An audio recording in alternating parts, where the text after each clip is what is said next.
Salamu alaikum warahmatullahi ta'ala barakatuh. Mimi naitwa Asfar, ni mpenzi wa mazungumzo kuhusu malezi na makuzi ya vijana na watoto. Leo nitakwambia mambo matano ambayo unakuomba mfundishe mtoto wako kabla hajafika miaka 7. La kwanza, mfundishe kumjua Mungu. Kabla ya sheria, kabla ya mafunzo, mfundishe kwamba Mungu ndo alotuumba, Mungu anatupenda, mambo yote mazuri tunayopata ni kwa sababu ya Mungu. Na la pili, mfundishe kuswali. Katika umri uwe, kuswali si lazima wala haujafikia wakati wake wa kufunzwa.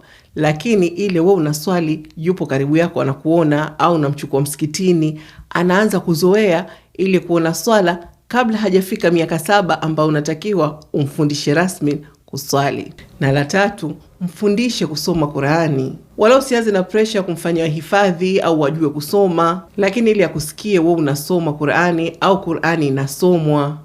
Umwambie kama hayo ni maneno ya Mwenyezi Mungu. Na kama ataweza kusoma aya ndogo ndogo hapa na pale, basi umfurahikie.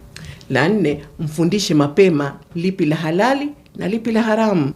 Mambo madogo madogo tu. Kama akisema ukweli unaambia mashallah, Allah anapenda watu wanasema ukweli. Au akisema uongo pia unamwambia Allah hapendi watu wakisema uongo, na Mtume anasema anasema uongo si katika sisi. Na la 5 ambalo ni muhimu zaidi, mfundishe tabia za Kiislamu, akhlaq.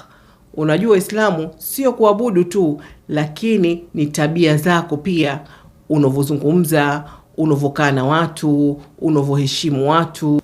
Mfundishe kutoa salamu, kusema asante anapofanywa wema, na kusema samahani akikosea. Unajua hulei mtoto tu, unalea muumini wa baadaye. Yale madarasa madogo madogo tu ya ucheza unaompa mtoto wakati akiwa mdogo, inakuwa ndo imani yake thabiti anapokuwa. Anza sasa na anza taratibu. Kama wewe ni mpenzi wa malezi na makuzi, usisahau kulike, kushare na kusubscribe katika YouTube channel yangu Asfar Sham. Assalamu alaikum.